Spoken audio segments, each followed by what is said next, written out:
죄가 무엇인가요?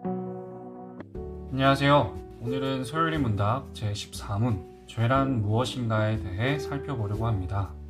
죄란 무엇인가?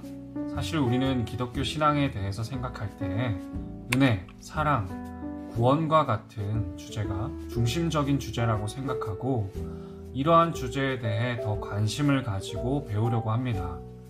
하지만 은혜를 말하기 전에, 구원을 말하기 전에 죄에 대한 명확한 이해가 없다면 그것은 반쪽짜리 혹은 성경이 드러내고자 하는 은혜의 가치를 전혀 이해하지 못하는 겁니다. 그렇다면 죄는 무엇인가요? 소요리 문답에서는 이렇게 답합니다. 하나님의 법을 순종함에 있어서 조금이라도 부족하거나 위반하는 것입니다. 여기서 중요한 것은 하나님의 법입니다. 이것은 절대적 가치, 절대적 선, 절대적 악이 있다는 것입니다. 우리는 여기서 세상의 법과 하나님의 법의 차이를 생각해 볼 필요가 있는데 세상의 법이 규정하는 죄는 사람에게 피해가 되는 것입니다. 그러니까 반대로 얘기하면 누군가에게 피해가 되지 않는다면 죄가 아니라는 거죠. 하지만 하나님의 법은 하나님을 근거로 합니다. 하나님이 선과 악의 기준이 되신다는 겁니다. 그리고 세상의 법은 상대적입니다. 우리가 아는 교통법만 생각해 봐도 한때는 죄가 아니었던 것이 어느 순간부터는 죄가 됩니다. 반대로 어느 때는 죄였던 것이 어느 순간부터는 죄가 아닌 것이 됩니다. 우리가 잘 아는 간통죄가 그런 경우죠.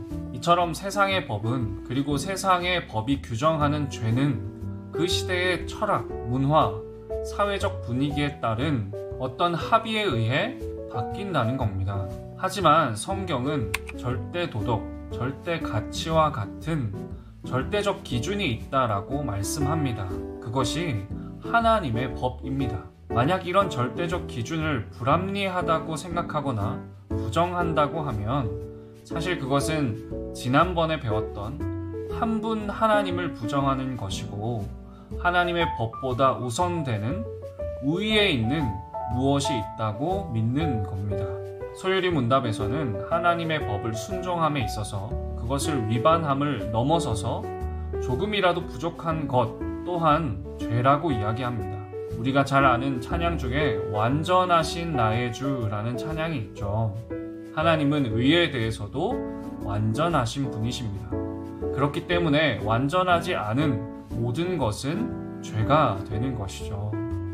이것이 성경이 말하는 그리고 소요리 문답에서 정리하고 있는 죄란 무엇인가에 대한 답입니다. 소망이 없죠. 정말 소망이 없습니다.